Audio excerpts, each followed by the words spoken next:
Bienvenue sur le podcast de Contournement. Je m'appelle Alexis et dans cet épisode, j'ai eu la chance de m'entretenir avec Christian Peverelli, le cofondateur de We Are No Code en direct de Los Angeles où il réside.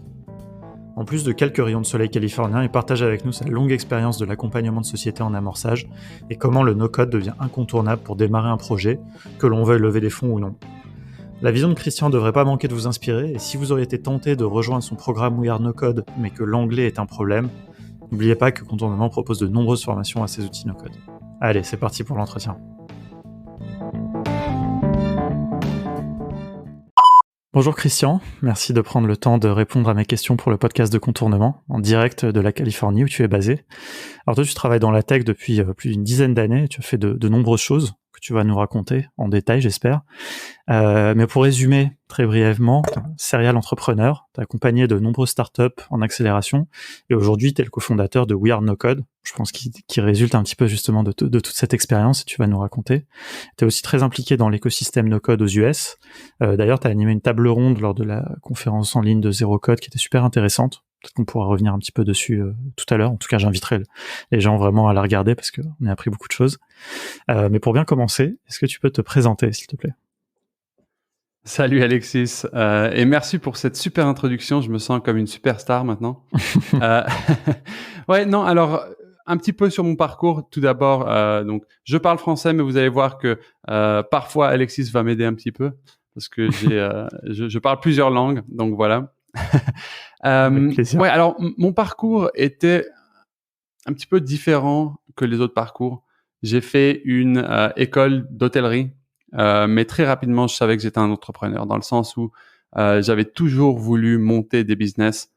En sortant de l'université, j'ai passé les prochains 15 ans à monter des boîtes, en fait, à lever des fonds, à croître ces boîtes. J'ai pu vendre des boîtes, j'ai pu faillir des boîtes. Je sais pas si on dit ça comme ça. Et en gros, j'ai eu cette expérience qu'un entrepreneur a quand il commence à construire des sociétés. J'ai toujours été ce qu'on appelle en anglais non-technical, donc je suis pas un développeur. Et puis, il y a environ 3 ans, j'ai été contacté pour commencer à gérer, devenir le directeur en fait d'un programme qui s'appelle Startup Boost, qui aide des startups. En fait, c'est un accélérateur de sociétés. Et puis, ce qu'on fait, c'est qu'on aidait les sociétés à lever des fonds et on les préparait pendant un programme de 6 semaines et on les mettait on stage, je sais pas comment on dit ça, sur le podium à sur Google, scène, hein. Voilà, sur scène, à Google, devant environ 100 à 150 investisseurs. Et puis à travers cette expérience, en fait, j'ai vraiment pu j'ai pu connecter ce que je faisais personnellement, les erreurs qu'on fait quand on est premier entrepreneur pour la première fois, avec ce qui se passait un petit peu sur le côté un petit peu plus global. Donc, je voyais 400 applications pour le programme. On acceptait 8 startups. Et j'ai réalisé, oh mon Dieu, le nombre de gens qui ont dépensé entre 30 et 500 000 dollars et qui ont passé, on va dire, 18 mois à développer cette société et ont peu à montrer en tant que progrès ou de traction. C'était vraiment une épidémie. Et donc, j'ai réalisé, waouh, tout le monde est vraiment dans le même business, dans le business de, on a un accélérateur, on va aider des sociétés, on va choisir les meilleures sociétés qui sont déjà prêtes, puis on va les aider à lever des fonds, et puis après, on va dire, voilà, c'est nous qui les avons aidés à lever des fonds. Donc, pour nous, on a entraîné plus de 100 startups, on les a aidés à lever plus de 40 000 millions, et on les a aidés à atteindre ou à être acceptés à Techstars, à Y Combinator, 500 Startups et plusieurs autres accélérateurs. Et donc, c'était vraiment une frustration qui commençait à se créer en moi, qui était toujours le même problème. La plupart des fonds et la plupart des problèmes arrivaient quand on parlait du first product, du produit, du MVP, de la technologie. Et la plupart des gens qui avaient ces problèmes, c'était des gens qui étaient pas techniques et qui donc devaient engager des développeurs à plein temps ou apprendre à coder. Bien sûr, ça va prendre 3 à 6 ans. ou aller où, on va dire, j'ai un plus petit budget, je vais essayer de outsource. Donc ça, c'est vraiment de trouver quelqu'un dans un autre pays qui peut le faire much cheaper. Mais le problème avec ça, c'est que souvent, ce qu'on voyait, c'était juste spaghetti code. C'est juste du code qui était mal écrit, qu'on pouvait pas utiliser parce qu'il y avait tellement de bugs. Et franchement, ça a commencé à juste devenir, ah d'accord, donc en fait, personne n'est en train d'aider les startups qui commencent, qui n'ont pas d'expérience. Qui se lancent, ouais. Voilà. Ouais, parce et que puis, là, toi, tu travailles beaucoup dans l'accélération, mais finalement, ça t'a donné des conclusions par rapport à l'amorçage, j'ai envie de dire vraiment au lancement des startups, quoi. Là, ce que tu dis. Exactement. Et ça m'a montré aussi que les investisseurs et les accélérateurs, à partir de 2020, 2021, en fait, il faut 6 mois de revenus pour pouvoir avoir une chance d'accéder. Ça ne veut pas dire que c'est impossible.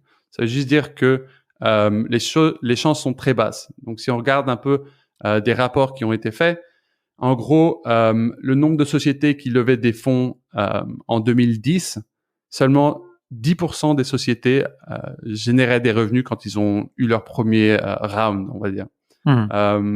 Maintenant, ce chiffre est beaucoup plus vers les 75%.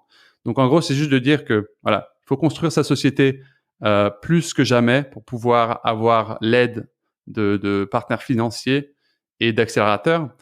Et comment est-ce qu'on va faire ça sans avoir à dépenser plein d'argent et à faire toutes les erreurs que tout le monde en Silicon Valley ont fait pendant 50 ans, parce qu'on va quand même le dire.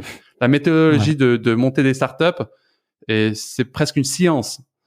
Bon, c'est clair, il y a un côté un peu artistique, on va dire, mais il y a une méthodologie. Donc, pourquoi vraiment passer par le trial and error, ou comment est-ce qu'on dit ça en français? Essai-erreur.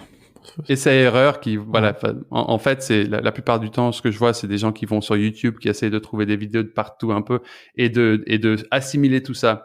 Donc, nous, ce qu'on avait dit, c'était, OK, le no-code, c'est super, mais la plupart des gens sont en train de créer des produits que personne n'utilise. Et la méthodologie startup est super, mais si on ne sait pas vraiment construire, lancer, tester les produits dans le marché, en fait, c'est juste de l'analyse, quoi. C'est juste analysis paralysis, c'est ce qu'on dit. Donc, ça te paralyse avec l'analysation. Et donc, c'était vraiment un problème. Et puis, avec We Are No Code, ce qu'on a fait, c'est qu'on avait dit, OK, on va mettre ces deux choses ensemble. Et on va créer un programme qui aide les gens, en fait, à connecter le no-code avec des gens qui ont comme but pas de créer un produit, mais de lancer une société. Et dans ce processus, on va les aider à être meilleurs entrepreneurs. Et donc, c'est un programme qu'on a qui s'appelle The No-Code Startup. Donc voilà. Peut-être qu'on va revenir. J'ai une petite question avant justement qu'on parle en détail de We Are No Code, évidemment. Quand toi, tu étais entrepreneur, du coup, donc tu disais, hein, tu n'étais pas tech, qui c'est qui faisait la technique? Tu vois, quelles ont été tes expériences là-dedans? Et puis la deuxième question subséquente, c'était quand est-ce que le no-code est arrivé dans ta vie aussi? Ouais. Donc, pour la première question, en fait, j'ai commencé j'étais vraiment dans ce monde d'être, on va dire, product manager. C'est-à-dire que je gérais mes propres sociétés, mais il fallait que j'engage des gens pour coder. Et toi, tu avais l'idée du produit, tu avais la vision produit, mais pas l'implémentation, quoi. Exactement. Donc, parfois, c'était d'engager des gens à plein temps. C'est une chose que j'ai faite. Donc, ça, c'était très cher. C'était très cher, mais à l'époque, c'était important. Surtout aux États-Unis, j'imagine. Ouais, alors ça, c'était pas aux États-Unis pour le coup, mais ouais, c'était cher. C'est cher d'avoir des gens à plein temps, surtout quand on parle de CTO, de gens qui sont vraiment à un niveau où ils peuvent être full stack developer. Et donc, ouais, puis assurer la direction technique vraiment du projet. Exactement. Pas juste coder, quoi, mais vraiment. Voilà. Quelque chose que j'ai pas dit en fait, c'était que à part des sociétés que j'étais en train de créer moi-même, j'étais aussi en train d'aider des célébrités et des plus grandes entreprises sur le côté produit. Donc, j'ai eu toutes les expériences qu'on peut avoir. C'est-à-dire, j'ai eu l'exemple où quelqu'un voulait outsource et ils utilisaient des développeurs en Inde beaucoup de mauvaises expériences. J'imagine. Après, pour ce qui est développeur in-house, le grand problème, c'est que ça coûte trop cher. À l'époque, c'était pas vraiment le cas parce qu'on pouvait toujours lever des fonds avec moins de traction. Mais voilà, avec des ressources limitées, c'est vrai que engager des gens qui demandent 10 000 par mois, on va dire que ça peut mettre un peu de frein sur ta startup. Et voilà, c'est très risqué. C'est intéressant par rapport à ce que tu disais tout à l'heure, justement, que maintenant, il faut des revenus. Il faut montrer que le produit fonctionne, qu'il génère des revenus. Mais comment on démarre ça, quoi? Parce que si à la base, il faut aussi payer des gens pour faire ce produit qui va générer des revenus, l'investissement initial, comment on le fait? Et si on peut pas le faire, quelles sont les solutions, quoi? Exactement, ouais. Et pour moi, c'était vraiment juste un moment de aha. J'avais vécu ça pendant à peu près 15 ans où j'étais pas un développeur, mais j'engageais des gens, où je travaillais avec des gens qui savaient développer. Et la même chose pour les designers.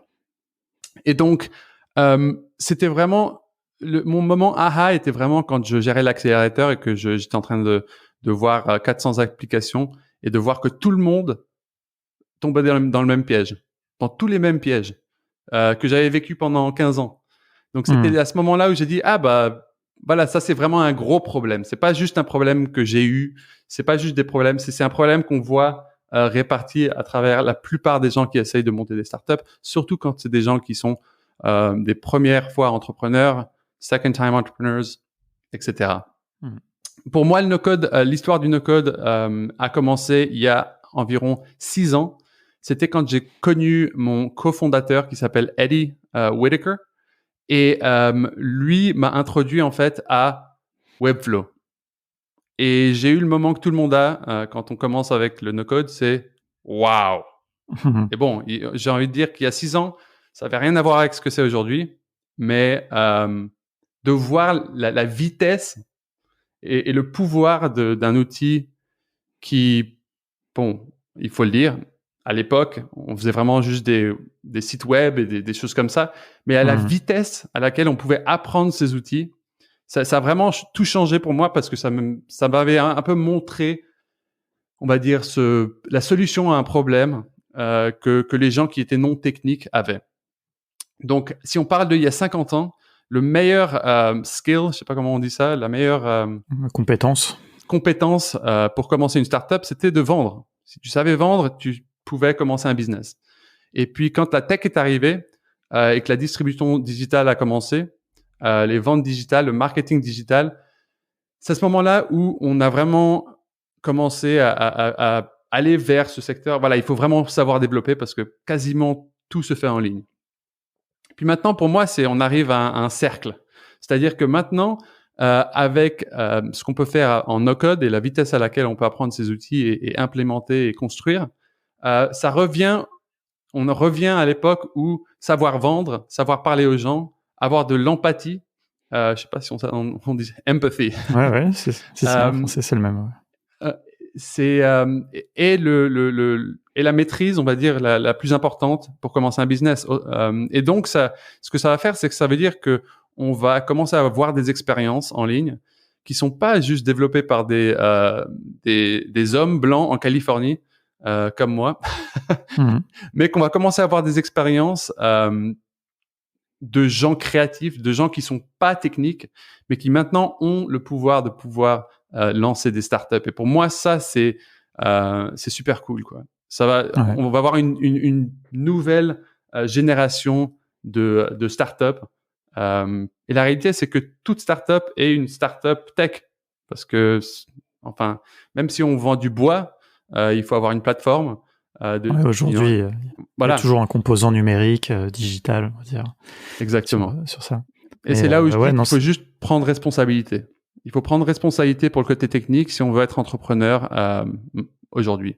Sinon, il n'y a pas de problème. Sauf que si tu veux être entrepreneur, faut être un peu technique. C'est quelque chose qui peut s'apprendre rapidement et on n'a pas besoin d'être un super codeur. On n'a pas besoin de savoir écrire des algorithmes de machine learning ou de intelligence artificielle pour pouvoir faire ça. Donc, c'est ça qui est un peu important de savoir, c'est que quand on commence à construire des startups, on est en train de construire et amener au marché des solutions techniques qui sont pas très compliquées. Et au fur et à mesure, on va rajouter des features qui sont de plus en plus techniques. Donc je voilà, pense c'est que un peu... ce qui est intéressant, ce que tu disais dans cette globalisation et que le no-code donne l'opportunité de faire des choses techniques à des gens un peu partout, cette démocratisation, elle donne aussi, je pense, l'opportunité d'adresser des petits problèmes en fait, enfin des plus petits problèmes entre guillemets, des plus petits marchés et pas des marchés à 10 milliards comme rêvent tous les VC de la Silicon Valley. Et voilà, en réduisant les coûts, en réduisant les freins à l'accès technique. Et ça aussi, c'est assez extraordinaire, quoi. Pouvoir se dire, Voilà. ok, Et voilà, ça, là, c'est il y a l'autre 1000 problème. personnes qui ont un problème, on peut résoudre leurs problèmes, quoi. Voilà, la narrative qu'on entend tous les jours et qu'on voit dans les nouvelles, c'est une narrative qui, malheureusement, en anglais, on dit is very misleading. C'est vraiment Trompeuse, ouais. est Qui est très très très trompeuse. Mm. Euh, on voit, voilà, alors, un bon exemple. Un article que j'ai vu l'autre jour parlait de Brex. Brex, c'est une startup, la startup qui a eu le plus de croissance, le plus rapidement. C'est des cartes de crédit, non, c'est ça? Voilà, Non, je exactement. Des confonds. cartes de Ouais, c'est crédit ça. pour start-up, en fait. C'est de dire, voilà, les banques vont pas te donner une ligne de crédit. Nous, on va aider les startups et les gens qui sont des créateurs. Donc, eux, en fait, il y avait juste un article qui disait, le titre était les 16 slides qu'ont utilisé ces gamins pour lever, je sais pas, c'était 75 millions ou quelque chose d'impressionnant. Et le problème avec cette narrative, c'est que on parle pas de tout ce qu'il y a derrière. On parle pas du fait que, voilà, il y en a un qui a commencé à coder à 6 ans, il y a l'autre qui a commencé à coder à 8 ans. Ils étaient en train de gagner des hackathons à un très jeune âge.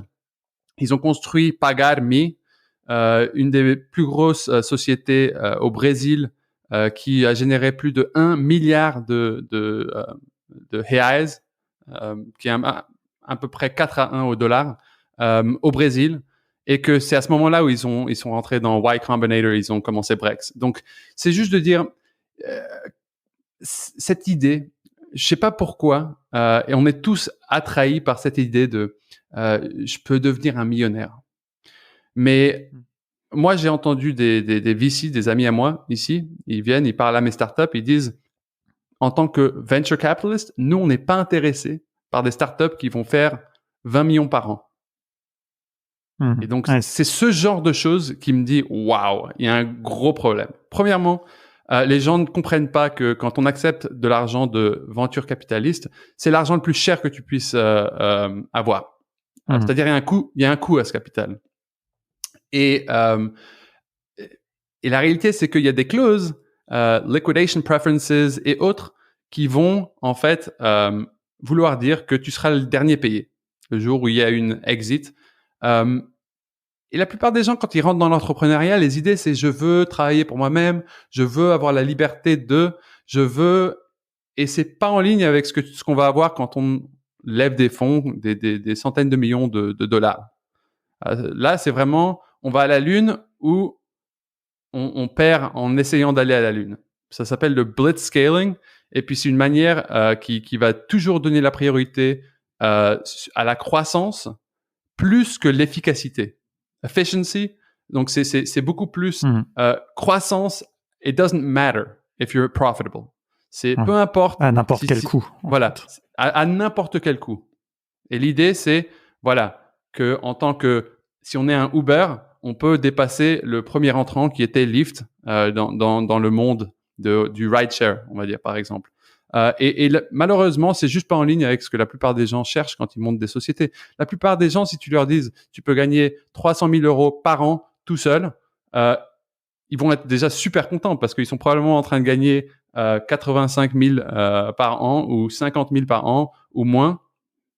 Et donc, je pense qu'il y a aussi il faut que les entrepreneurs comprennent que si, avec 2-3 partenaires, vous arrivez à monter une boîte qui génère quelques millions par an, on peut vraiment avoir tout ce qu'on veut quand on parle du style de vie, de la liberté et de vraiment gérer une société dont on est fier. Ouais. Donc pour moi, il y a Non, mais aussi il y a un changement de mentalité qui doit se passer. Et il faut que plus de gens parlent du fait que non, il faut pas. La plupart des gens, ils devraient être en train de monter des boîtes de 5 millions d'euros par an. Et puis tu vois, je Ça pense va. qu'il y a aussi cette, comme tu dis, cette narrative autour de l'exit, par exemple. En fait, il y a plein de choses, tu vois. Il y a la levée de fonds. Déjà, pour certaines personnes, la levée de fonds, déjà, c'est une fin en soi, alors que c'est juste un moyen plutôt pour arriver à une fin. Pour d'autres, la finalité, c'est l'exit. Et tu vois, je trouve qu'il y a un truc intéressant qui s'est passé ces dernières années avec quelques startups, tu vois, qui ont un peu documenté ce fait que, tu vois, par exemple, je pense à Buffer. J'aime beaucoup tu vois, comment ils documentent toute leur histoire. Et récemment, ils ont racheté leurs actionnaires. Et le mec, il a dit, Buffer, c'est la société de ma vie, je veux pas tu vois, enfin, le CEO, il disait, voilà, et je vais continuer à travailler là-dessus, et il n'y a pas de fin, tu vois, et peut-être qu'il y aura moins de profits, il y aura moins de choses, mais ça devient une société, justement, plus dans ce scale, à tout prix en vue, justement, de la sortie au plus grand chiffre, et Ouais. comme tu dis, essayer d'atteindre la Lune, mais de faire une société profitable où tu vis bien, tu vois, sans parler de Basecamp, tout ce courant, en fait, je trouve, est vraiment passionnant et change un petit peu, mais c'est pas forcément ce dont on entend le plus parler dans les médias, c'est pas, et ça, c'est Voilà, intéressant, et exactement. c'est un Donc petit il y peu a ce que tu une dis. grande différence entre les gens qui n'ont pas d'expérience et les gens qui ont de l'expérience. Je peux te dire parce que alors quand je gérais l'accélérateur, en fait, on faisait rentrer. Il y avait un jour, on faisait un panel et on voulait avoir 3 différents investisseurs. Donc on avait un groupe de angels qui venaient, on avait un venture capitalist et on avait aussi les accélérateurs investisseurs. Et là, pour le coup, on avait Techstars. Et les 3 étaient dans une salle et on leur posait des questions. Et j'aurais posé la question, si vous deviez commencer aujourd'hui, comment est-ce que vous commenceriez? Puis tous disaient bootstrap, bootstrap, bootstrap. Parce que Mhm. la réalité, c'est que quand on comprend ce marché, on comprend que, oui, d'accord, le lever du capital peut être bien, mais la plupart du temps, c'est pas, comme tu dis, c'est pas en soi une fin. Et puis ça veut pas dire qu'on a levé des fonds qu'on va pouvoir be successful. Mhm. Ouais, non, Donc, c'est clair. donc, c'est un peu, pour moi, c'est super important de comprendre ça et aussi de commencer à prendre des décisions euh, pour pouvoir comprendre toutes ces choses-là. Donc, c'est vraiment quelque chose qu'à travers notre programme, euh, c'est super important que les gens commencent à comprendre toutes les bases de l'entrepreneuriat avec ces outils no-code. Alors Et je pense justement, que, ouais, pardon, non mais justement, j'aimerais bien qu'on rentre justement plus maintenant dans We Are No Code et dans le programme, que tu nous en dises un peu plus sur vraiment comment ça marche, quoi. Tu vois, et puis et après un petit peu justement ce que vous enseignez, c'est intéressant, tu vois, parce que là tu commences à évoquer le fait que c'est pas, tu vois, le nom pourrait vouloir dire vous apprenez aux gens à utiliser les outils, alors que finalement vous apprenez aux gens à être des entrepreneurs avec ces outils, de ce que j'ai l'impression. Mais justement, dis-nous un petit peu déjà combien de temps ça dure, combien ça coûte, et puis qu'est-ce qui est enseigné dans ce programme. voilà, exactement. Donc, en fait, c'est exactement ça le but. Nous, moi, ce que j'avais réalisé, c'était que dans ce monde des startups et tous les écosystèmes start-upers, ils vont te dire quoi faire, ils vont pas te montrer comment le faire. Donc, la première chose que nous on a dit, c'est que nous, il faut que ce soit super action-based. Il faut que les gens puissent prendre action. Le plus important, c'est de construire, lancer, tester, comprendre les analytiques, comprendre le tracking, comment les gens utilisent l'outil, et ensuite comprendre comment acquérir ses premiers utilisateurs et comment les convertir dans des utilisateurs payants. Donc ça, c'est un peu toutes les bases qu'on couvre. Et seulement à la fin de tout ça, on va dire, d'accord, bah maintenant qu'on est prêt, on va vous expliquer comment monter des pitch decks et comment monter des financial forecasts, tout ce qu'il faut pour se préparer si on choisit la route accélérateur, si on choisit la route de lever des fonds. Donc nous, on le fait un peu à l'envers. Parce que la réalité, c'est que la plupart des entrepreneurs qu'on voit aujourd'hui, ce qu'ils sont en train de faire, c'est qu'ils passent toute leur vie à monter des pitch decks, à Mhm. pratiquer leur pitch, à créer des rendez-vous avec des investisseurs qui leur disent vous êtes trop tôt. Ouais. Et tout ce temps-là pourrait être dédié vers minimiser le risque de l'idée, et tester. Donc, en fait, ce qu'on fait à We Are No Code, c'est vraiment ça, c'est de dire, voilà, il y a une ligne droite. Il y a une ligne droite, la méthodologie est déjà prouvée.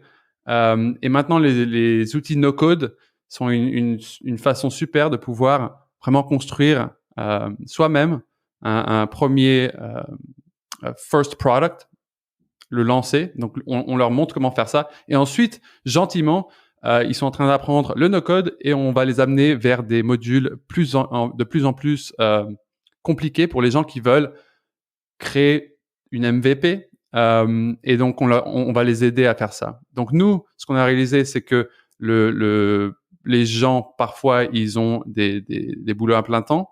Parfois, ils sont en train de faire ça 100%. Donc, on leur donne la possibilité de faire ça dans leur temps libre. Donc, on a un curriculum, on va dire le core curriculum. Puis ensuite, ce qu'on propose, c'est...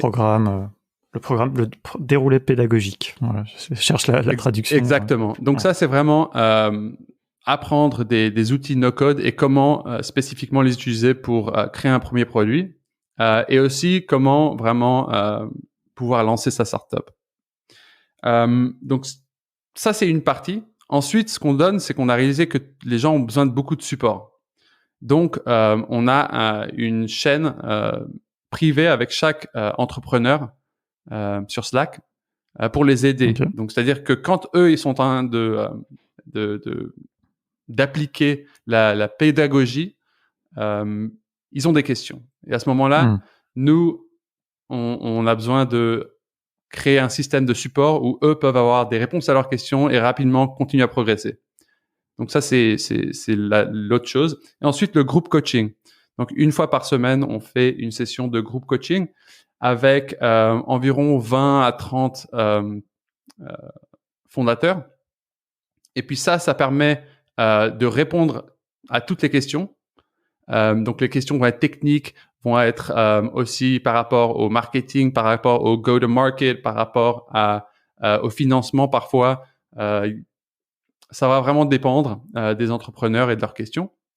Et puis, ça aide aussi à créer un sens de communauté. C'est-à-dire qu'on fait partie d'un écosystème d'autres entrepreneurs, voilà, exactement, qu'on peut pas vraiment avoir avec les gens d'extérieur qui comprennent pas ce qu'on fait.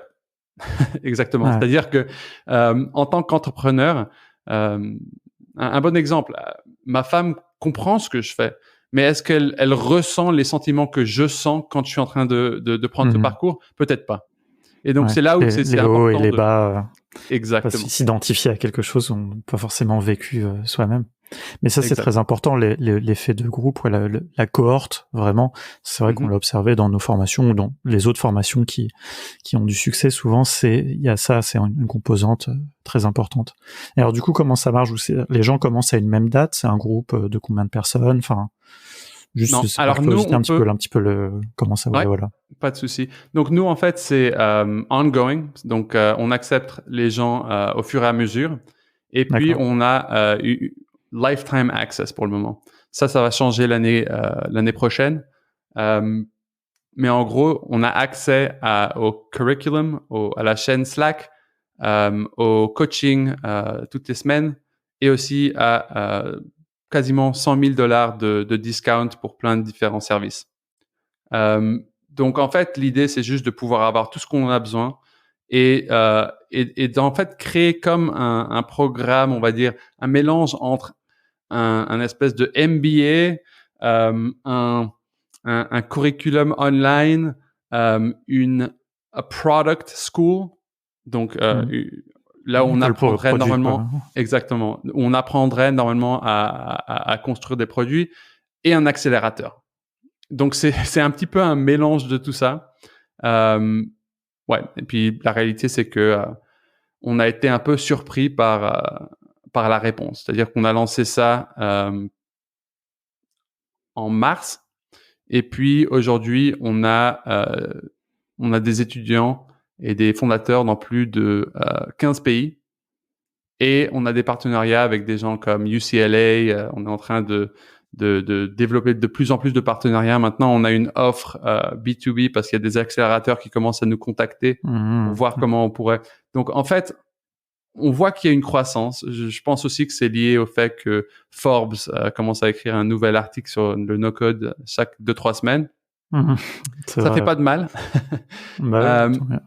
Mais en fait, c'est juste pour moi, quand on parle no-code, ça veut dire deux choses. Numéro un, créer des produits software. Et numéro 2, automatiser.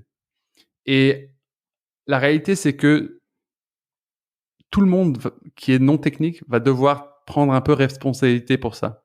C'est-à-dire que même si on travaille dans une société, on va plus être des gens qui font des tâches répétitives. On va devoir savoir utiliser les outils pour ne pas avoir à faire ces tâches de façon répétitive. C'est-à-dire de pouvoir faire plus avec moins. Et donc, quand on parle de ces outils, c'est tout simplement ce que je dis, c'est skills of the future. C'est des... Et puis c'est un état d'esprit aussi, j'ai envie de dire, tu vois, ce truc de faire moins avec plus, c'est ça qui va donner la possibilité de la croissance, tu vois, et d'atteindre ce truc de justement d'avoir du revenu sans forcément avoir des moyens au début. Donc je pense que c'est vraiment un mindset important, quoi. Exactement. Et puis la réalité, c'est que il n'y a pas de très bon choix. Enfin, les choix, c'est on attend de trouver un cofondateur parfait. La plupart du temps, c'est très très difficile à trouver. C'est comme aller à un bar et essayer de se marier. Enfin, c'est possible, mais enfin, je mettrai C'est pas rare. toutes mes cartes. Voilà, exactement. Donc c'est un peu juste de se dire, voilà, les choses sont en train de changer. Ces technologies, elles sont là pour rester. Je vois que de plus en plus, on va avoir plus de développeurs qui rentrent dans ce monde no-code aussi parce que eux aussi en ont marre de continuer à coder les mêmes choses pour chaque société dans laquelle ils bossent. C'est Ils vrai. peuvent passer plus de temps. Enfin, c'est comme si on disait à un docteur qui a passé 10 ans à apprendre à être docteur qu'il allait tout simplement être un peu la secrétaire. Ouais, qu'il allait faire des points de suture toute la journée ou de faire Exactement. tout le temps un peu la même Et puis chose. moi, ce que je suis en train de dire, c'est que si on passe 3 à 6 ans à devenir développeur et à être très très bon, on veut quand même utiliser ses pouvoirs pour pouvoir créer des choses plus complexes ou plus customisées. Je sais pas si on dit ça. Je suis sûr qu'on le dit Bien ça en sûr, France. Parce qu'on bien dit sûr. même ketchup et... Ouais, non, mais des choses qui sont vraiment sur mesure. Je pense que aujourd'hui, les développeurs, ils ont plus, pour moi, ça n'a plus de sens de passer du temps à faire un site web, de faire le front-end, des choses comme ça. Les développeurs, ils doivent passer du temps sur tout ce qui est algorithmique, tout ce qui aujourd'hui n'est pas possible forcément facilement avec des outils no-code et qui pour eux est plus intéressant. Tu vois, je veux dire, moi, je suis développeur à l'origine. Et je veux dire, intégrer du design pour faire un site web, franchement, au bout d'un moment, il y a des gens qui adorent ça, hein, mais je veux dire, c'est peu challenging, quoi. Alors que vraiment se prendre la tête sur un algo, un truc un petit peu plus recherché, voilà, ça c'est le plaisir en général des développeurs, quoi. Après, il y a toutes sortes de développeurs, mais Ouais. je Et suis tu as assez complètement d'accord sur ça. raison. Enfin, le no-code, ce que ça fait, c'est que ça change tout. C'est-à-dire qu'un designer, maintenant, il a plus besoin de développeurs pour pouvoir créer et vendre à ses clients. Il a plus besoin de développeurs. Ça dépend. Si on est en train, comme tu dis, de créer des plateformes très très complexes, il va y avoir des limites. Mais même par rapport à ça, enfin, on commence déjà à voir que avec des connexions entre, par exemple, Pelterion et Bubble ou Metantrix, on peut créer des algorithmes artificiels, de intelligence artificielle en no-code. Et de plus en plus, je vois un mouvement vers ça. C'est-à-dire que la réalité augmentée aussi, j'ai connu une startup. Alors en fait, beaucoup de gens me contactent avec leur deck parce qu'ils pensent que j'investis. Et donc, ça me permet de voir beaucoup de startups dans le monde no-code qui sont peut-être pour le moment pas des sociétés que je recommanderais immédiatement parce que beaucoup d'entre eux seront peut-être là, pas là dans un an. Bien sûr. Mais ce que ça montre, c'est qu'en fait, on est en train d'aller de plus en plus vers des edge cases, c'est-à-dire des technologies de plus en plus profondes. Et pour moi, c'est sur ça que je vais parier. Parce que je sais que déjà, on va dire qu'à peu près 80% de toutes les technologies, on peut construire en no-code maintenant. Et puis, je pense qu'on va arriver vers 95% dans les 3 à 5 ans à venir. Et voilà, ça va tout changer. Ouais, puis si on revient un peu au côté business et tu vois, amorçage et tout, de toute façon, souvent, il n'y a pas besoin pour démontrer la valeur de son produit, de technologie aussi complexe. À mon avis, souvent, ça, c'est un peu un écueil. Tu vois, enfin, moi, je vois aussi souvent, toute la journée un peu des gens qui viennent me demander, oui, alors j'ai telle idée, comment je la fais en no-code. Ils me disent, voilà, je voudrais faire du machine learning. Et souvent, déjà, ils comprennent même pas que de toute façon, ils n'ont pas assez de données pour faire des choses intéressantes. Et Ouais, tu vois, ils veulent ça, faire, c'est un ok, oui, classique. on veut faire du matching entre des candidats et des jobs, etc. Franchement, je veux dire, pour l'instant, vous allez faire des choses basiques et ça marchera très bien, mais vous n'avez pas les données pour faire des choses intelligentes. Et puis, c'est très dur de faire des choses intelligentes. Ouais. Alors Donc, ça, le problème, alors le gros problème là, c'est que les gens confondent features avec des benefits. les fonctionnalités et puis ouais, ce que l'utilisateur final va vraiment retirer, quoi. Exactement. C'est de dire que beaucoup de gens adorent être... Quand on a un problème, ce qu'on cherche, c'est à solutionner ce problème. Des technologies comme machine learning va aider à accélérer ce processus peut-être et l'automatiser. Mais la réalité, c'est que d'automatiser avant qu'on sache si ça marche ou pas, c'est inutile. Donc, en fait, ce qui est important, c'est de comprendre vraiment quel est le problème et de créer un produit ou une proposition de valeur. Je sais pas si on dit ça, value proposition. Ouais, c'est ça, ouais. Et de voir comment réagit ce marché. Et à ce moment-là, c'est de dire, est-ce qu'il faut que je change ma solution? Est-ce que ma solution est peut-être plus visée vers un autre type de client? Et c'est vraiment ce matchmaking au début, avant de construire tout ce qu'il faut. Donc, la plupart des startups qui sont en train de créer des choses qui sont de la façon lean, ce qu'ils font, c'est qu'ils sont en fait en train d'amener quelque chose au marché qu'ils ont même pas construit. Ils sont en train de le vendre et dès qu'ils ont des gens qui veulent l'acheter, à ce moment-là, ils commencent à vraiment construire des manières, des façons de pouvoir automatiser tout ça. La technologie, c'est juste pour automatiser. C'est pas nécessairement la clé à la valeur. Un bon exemple, c'est mon ami qui gérait un des étudiants que j'ai entraîné à travers l'accélérateur. Il s'appelle Franck et puis sa société s'appelle BuildLane. Lui, en fait, il aidait les designers d'intérieur à créer des meubles customisés avec les factories. Je sais pas comment on dit ça. Les usines. Les usines. Donc, le gros problème, c'était qu'en fait, il perdait énormément de temps. C'était super difficile à travailler directement avec les usines. Lui a créé une plateforme qui connectait les deux. Mais au début, il a juste créé le front-end pour que les gens, en fait, lui donnent des requêtes ou qui voulaient des prix pour des constructions. Et derrière, ce qu'il faisait, c'est que manuellement, il était en train de gérer avec les usines. Et au fur et à mesure, il a commencé à créer. Et donc, le client sur le front-end, c'est-à-dire que les designers d'intérieur, ils voyaient juste ta cotation est prête. Et puis, ils pouvaient login et puis ils voyaient que la cotation est prête. La seule chose qu'ils savaient pas, c'était que lui les faisait manuellement et était en train de les uploader pour qu'ils puissent avoir accès. Et puis que derrière, il était dans l'usine toute la journée en train de bosser avec les gens de l'usine. Mais ça, c'est super intéressant parce que les gens, souvent, quand ils imaginent leur projet, ils l'imaginent avec des millions de clients. Alors qu'en fait, il faut imaginer au début comment on va trouver déjà son premier client, comment on va le traiter, et souvent, on peut faire plein de choses à la main, quoi. Tu vois, le côté. Et après, comme tu dis, l'automatisation va permettre de passer à l'échelle de plus en plus, mais il y a des choses qu'on peut faire à la main pour une personne, puis qu'on peut automatiser très facilement pour 10, et puis après, peut-être pour 100, il faudra un développeur. Mais déjà, il faut y arriver à avoir 100 clients, quoi. 100 ou 1000, enfin, après ça dépend. Ouais, et de plus en plus, on commence à voir que les gens sur des stacks comme Bubble, ils peuvent aller jusqu'à 250 000 utilisateurs simultanés. Donc, ça montre que vraiment, il y a vraiment une scalabilité aussi avec ces outils no-code et de plus en plus, ça est de moins en moins un problème. C'était beaucoup plus un problème il y a environ 5 ans, même 2-3 ans. Mais aujourd'hui, je vois que clairement, on va dans une direction qui dit que ces technologies sont pas juste des des outils qu'on peut utiliser pour démarrer, mais aussi des façons de pouvoir gérer des sociétés. Le passage à l'échelle. Ouais. Exactement. Puis en plus, ce que tu spécifiais aussi, c'est que quand tu fais à la main au début, t'apprends vraiment ce que tu dois faire et ce que tu vas devoir automatiser, quoi. Tu vois, peut-être que 100%. ton ami, en faisant les devis, va se rendre compte qu'à chaque fois, les gens lui demandent de faire les devis d'une certaine manière. S'il avait commencé à automatiser direct, il aurait dû changer l'automatisation.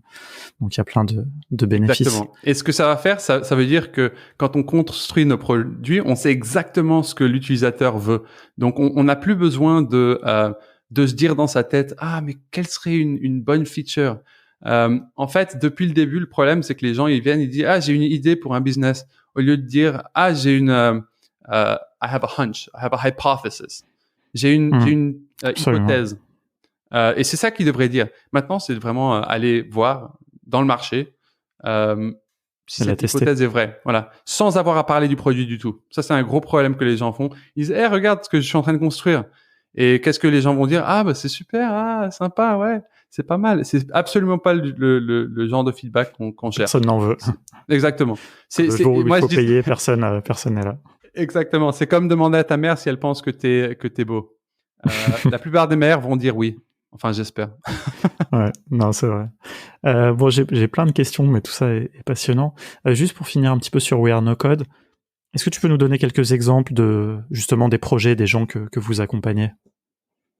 Ouais, absolument. Donc, un bon exemple, c'est une équipe qui a passé à travers l'accélérateur UCLA. C'est en fait la raison pour laquelle aujourd'hui on a un partenariat avec eux. Et en UCLA, fait, c'est l'université de Californie de Los Angeles, hein, c'est ça? Voilà, exactement. C'est une des plus grandes écoles aux États-Unis. Et eux, en fait, ils étaient pas techniques. Et je sais qu'il y a une avalanche de gens qui sortent d'écoles de gestion ou de business qui veulent être entrepreneurs, mais qui ont malheureusement pas les outils pour pouvoir construire. Enfin, ils pensent qu'ils les ont pas. Ça s'appelle le no-code. Et puis, donc, eux, ils ont très, très clairement, ils ont joint le programme. Après 14 jours, ils avaient lancé leur premier, ils avaient appris à utiliser Webflow, ils avaient lancé leur premier produit dans le marché et ils ont eu 22 premiers utilisateurs et ils ont utilisé ça pour pouvoir avoir plus de discussions et on commençait à rentrer dans OK, maintenant on peut avoir des utilisateurs, on sait que les gens aiment bien ça. Comment est-ce qu'on va pouvoir monétiser? Donc ça, c'était assez impressionnant de voir ça. Mais on voit de plus en plus des gens qui sont aussi, on voit beaucoup de gens en fait qui ont de l'expérience en gérant des business et qui viennent vers nous parce que ils veulent le construire et pouvoir gérer ça eux-mêmes. C'est-à-dire qu'ils ont de l'expérience lancer des business, mais pas nécessairement des tech startups. Donc ces gens-là, ils reprennent, ils vont joindre le programme. Pour eux, c'est très clair, ils veulent aller directement à la MVP. Ils connaissent très, très bien leurs clients. Voilà, on a eu des exemples où des gens comme ça peuvent en fait, à travers leur business et leurs clients actuels, générer plus de revenus, croître plus rapidement et automatiser des tâches aussi. Donc, c'est un peu... Ça, c'est quelques exemples. Enfin, on voit plein d'exemples. La réalité, c'est que nous, on a lancé le programme en mars. Donc, je sais que d'ici 2 ans, on va être vraiment dans un différent endroit. Ça prend environ 3 mois pour vraiment bien digérer le programme. Et puis ensuite, on voit énormément de ces gens qui ont des questions par ici, par là, et qui utilisent nos chaînes ou notre support pour pouvoir les guider quand ils commencent à faire d'autres choses. Donc, un bon exemple, c'est qu'une de nos startups vient juste de gagner une compétition de pitch. Ils ont eu numéro 1 et ils ont été acceptés dans un accélérateur. Donc, c'est vraiment marrant. On commence à voir des gens et d'autres gens aussi, et je pense qu'il faut vraiment qu'on commence à le dire, qui viennent, ils ont une idée, ils réalisent à travers le programme, c'est pas une idée pour laquelle je suis prêt à mettre 2 ans de ma vie et tout l'argent que j'ai de côté dessus. Et à ce moment-là, ils commencent à construire une autre idée qu'ils avaient. Je pense que le plus qu'on puisse accélérer la vitesse à laquelle on peut aller de idée à vraiment tester le marché, le plus rapidement on peut prendre des meilleures décisions en réduisant le risque. Enfin, moi, je vois des gens, par exemple, ils bossent dans une société, ils quittent leur boulot pour pouvoir être entrepreneurs. Pour moi, c'est complètement fou. Enfin, tu peux construire ta startup à côté, tester, et dès que tu commences à avoir des premiers clients et tu veux vraiment te dédier à ça, voilà, là, tu peux prendre la décision de quitter. Et je pense qu'il y a vraiment, les gens prennent beaucoup de risques. Le fameux side project, quoi. Exactement. Cette approche de side project, vraiment, je pense que c'est aussi vraiment la bonne manière, justement, d'avoir moins de risques à titre personnel, quoi. 100%, ouais, c'est ça. C'est juste de dire que il y a des façons plus intelligentes de faire les choses. Si on a un entrepreneur et c'est la première fois ou la deuxième fois qu'on monte une société, ou la première fois qu'on monte quelque chose de tech, enfin, pourquoi passer 3 ans à apprendre à être entrepreneur quand on peut avoir, voilà, quand il y a des programmes pour lesquels on peut vraiment accélérer sa croissance sans avoir à dépenser 20, 30, 100 000 $. Donc nous, notre programme en tant que coût, avant on était à 1 000 $, mais on a réalisé qu'on était placé très économiquement par rapport à des compétiteurs dans notre marché qui sont des compétiteurs indirects. Et donc on est à 2 000 $ pour le curriculum. Et ça permet de vraiment être toujours connecté au no-code, d'avoir le support qu'on veut quand on monte sa société, et aussi de continuellement être sur ce qu'on appelle le cutting edge, toujours être au courant, toujours pour pouvoir créer sa startup, quoi. Et vraiment lancer des produits. Puis on n'a que besoin d'avoir raison une fois, une startup, et puis ça peut changer ta vie. En tout cas, pour moi, ça l'a fait. Ouais, non, c'est vrai. Et c'est intéressant. Tout à l'heure, tu disais, en fait, on n'a pas encore beaucoup de recul. Tu vois, nous, on vit un petit peu la même chose. Ça fait 1 an et demi qu'on a commencé. Et donc, on a accompagné plein de gens qui ont lancé leur projet. Mais, tu vois, nous, on attend le moment où certains de ces projets vont être vraiment des succès. Et je pense qu'il y en aura, tu vois. Mais ça sera encore dans 1 an. Et ça sera l'opportunité de dire, bah voilà, vous voyez ce qu'ils ont fait en no-code. Tu vois, c'est même pas pour amener ça à nous, mais au moins à la technologie. Parce que je pense qu'on manque encore vraiment de belles success stories, j'ai envie de dire, autour des technologies no-code. Et j'ai pas doute qu'il y en aura qui sortiront de chez vous, de nos formations, de toutes celles. Enfin, il y a plein de choses de qualité. Mais je trouve que cette période entre-temps est un peu dure. Et ça me rappelle quelque chose que tu as évoqué dans le panel, justement, lors de la conf Zero Code. Tu disais, il y a un vrai point d'éducation autour du no-code, parce que finalement, très peu de gens connaissent le no-code. Tu dis, si plus de gens connaissaient ça, ça changerait vraiment la dynamique de création de start-up, d'entreprise et tout. Et du coup, ma question, c'est qu'est-ce qu'on peut faire, tu vois, qu'est-ce qu'on peut faire d'autre que pour accélérer justement cette éducation, cette promotion autour du no-code? Qu'est-ce que tu vois? Ouais, alors pour moi, je suis 100% convaincu que maintenant le problème n'est plus les technologies et est-ce qu'on peut faire ça en no-code? La réalité, c'est que la plupart du temps, oui. La réponse va être oui. Ouais. Donc je passe beaucoup de temps au téléphone avec des étudiants qui veulent savoir plus sur notre programme et ils me posent des questions techniques, et puis enfin très clairement, c'est des choses qui sont parfois très simples, parfois un peu moins simples. Et je pense que pour en revenir à ce que tu disais, un peu cette frustration de pas avoir assez de recul, c'est aussi de dire quel est le but. C'est-à-dire que success story, d'accord, si on veut que parler d'un succès en étant une personne qui a levé 100 millions d'euros, super. Mais la réalité, c'est que Alexis, ce que tu fais déjà est une énorme success story. Tous les gens que tu accompagnes sont en train de en fait save hundreds of thousands of dollars. Ils sont en train d'apprendre des outils qu'ils pourront utiliser le reste de leur vie. Et donc pour moi, c'est juste tu vois, c'est aussi de dire quel est le succès, quoi.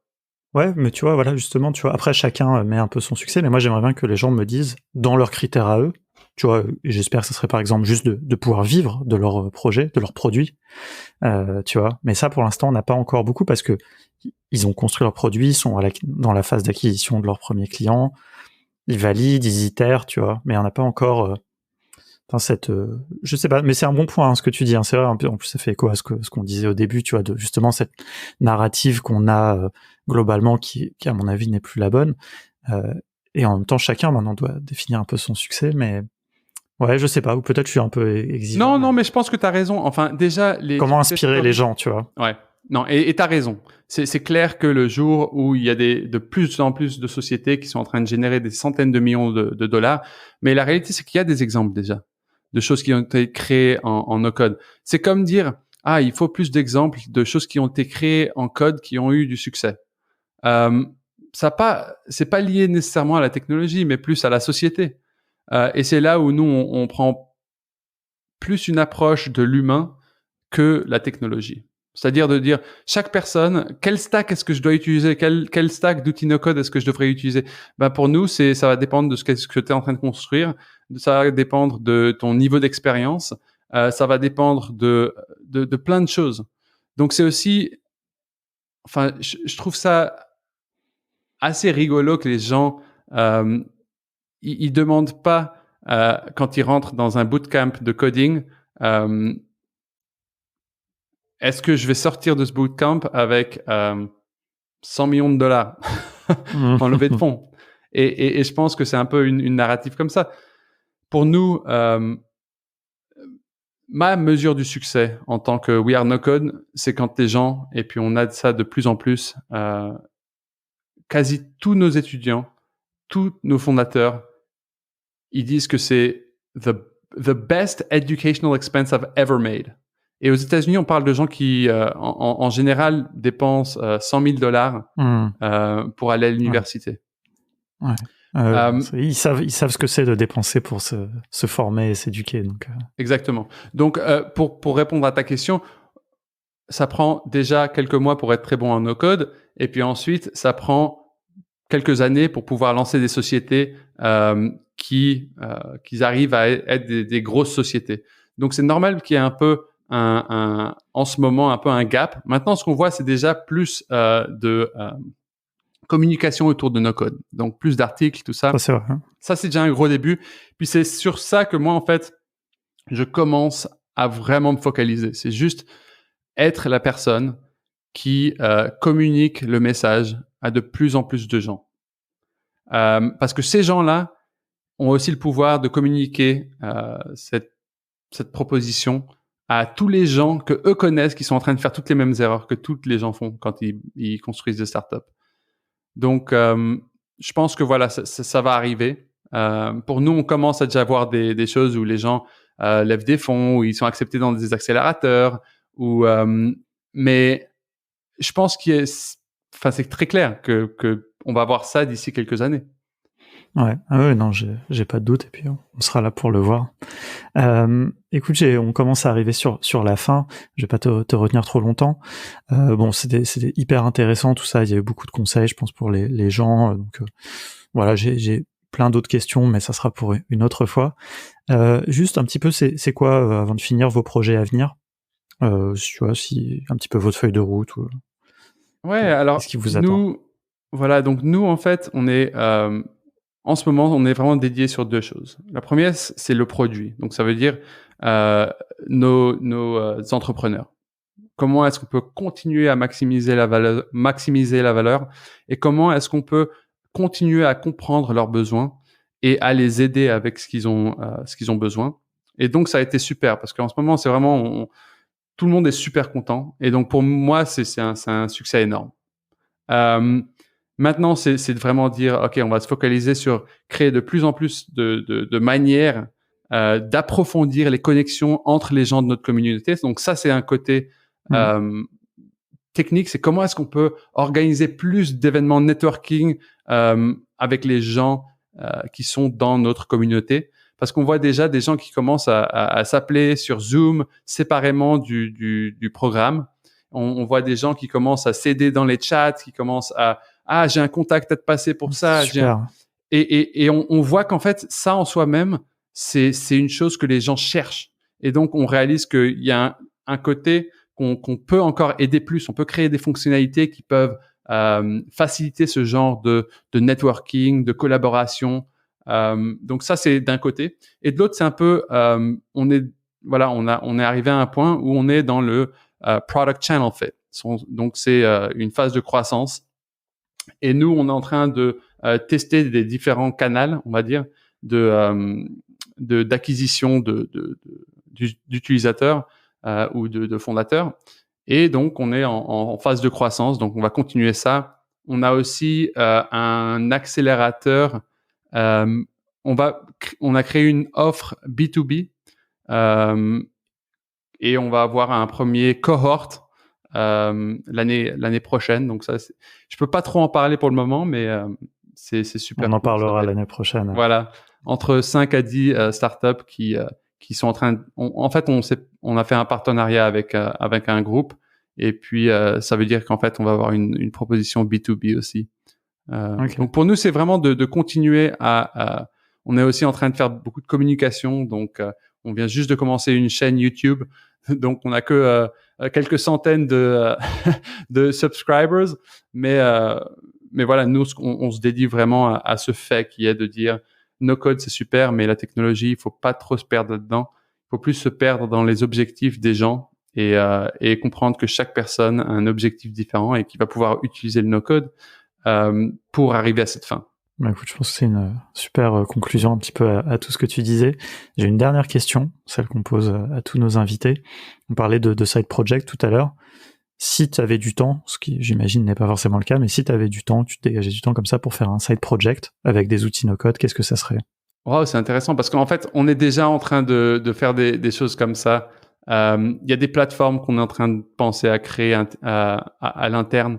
On a quelques sociétés qui sont construites en no-code, ou en low-code aussi, il faut le dire, parce que le no-code et le low-code, il faut pas dire ou code ou no-code, il faut dire qu'est-ce qu'on va utiliser en tant qu'outil pour construire ce qu'on veut construire. Écoute, moi, si j'avais plus de temps, probablement une charité. Une charité no code. Une association, quelque chose comme voilà. ça. Enfin, exactement. Ouais. Donc ça serait. En fait, si tu me demandes ce que je ferais avec mon temps, si j'avais plus de temps, ce serait produire de la musique, continuer à jouer de la musique, plus de différents hobbies. Il y a des choses que j'adore faire manuellement, et donc c'est vraiment, ça serait plus d'engager sur d'autres activités qui sont pas no code parce que ma vie c'est no code et je passe la plupart de ma vie à travailler, donc c'est une très bonne réponse aussi. Tout à fait acceptable. Super, bah écoute, merci beaucoup pour tout ça. Si les gens veulent te suivre, voir ce que vous faites, je mettrai les liens de toute façon, hein, mais quel est toi le canal que tu utilises le plus, là où tu t'exprimes? Ouais. Donc moi, LinkedIn, ça va être l'endroit pour me trouver et pouvoir ouvrir une fenêtre de conversation. Sinon, vraiment aussi la chaîne YouTube. Maintenant, on a fait pas mal d'entretiens avec des gens dans le no-code, des gens dans l'entrepreneuriat, des investisseurs, et on est en train de segmenter dans des plus petits clips pour que les gens puissent apprendre des choses sur l'entrepreneuriat et le no-code. Donc, suivre la chaîne We Are No Code sur YouTube. Okay. Et puis sinon, enfin, on peut aussi me joindre à mon adresse mail qui est christian@wearenocode.com. Je suis très ouvert. J'ai des conversations directes avec tout le monde a mon numéro de téléphone. Donc, si vous avez un projet ou si vous voulez discuter de quelque chose, content de parler. Super. Et ben écoute, et puis j'espère que peut-être un jour ou l'autre on va pouvoir voyager, on aura l'occasion de se rencontrer. Si tu passes à Paris, on sera très heureux d'organiser quelque chose avec la communauté française. Et puis j'espère que peut-être l'année prochaine il y aura une No Code Conf à San Francisco, comme l'année dernière. Ça c'est quelque chose qui nous a vraiment manqué cette année. On espère qu'il y aura l'année prochaine et ce sera peut-être l'occasion de se rencontrer là-bas. Ouais, non, enfin, il y a de plus en plus d'événements no-code, et puis d'ailleurs, on me demande toujours de parler à ces conférences, donc c'est super sympa de voir ça, mais que, voilà, rien ne remplace les rencontres en personne, donc absolument. Come to Los Angeles, come visit us in Los Angeles, the city of angels. J'espère très, très, très franchement qu'en 2021, j'en aurai l'occasion, donc je te tiendrai au courant. Super. En tout cas, je remercie toute l'audience aussi, et à toi de m'avoir invité. I appreciate it. Merci pour ton temps et puis à très bientôt. Salut. À plus. Ciao.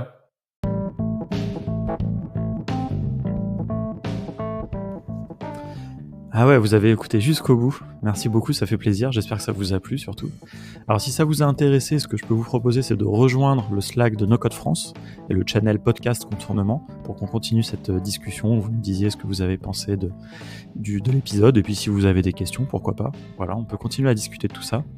Et si ça vous a donné envie peut-être de maîtriser un petit peu plus ces outils No Code, si c'est pas déjà le cas, peut-être que vous êtes déjà un expert, eh bien, n'hésitez pas à aller voir notre site contournement.io. Vous verrez qu'on propose différentes formations pour que vous deveniez vous aussi un expert ou au moins que vous puissiez maîtriser ces outils pour lancer vos propres projets. Voilà, je vous dis à très bientôt.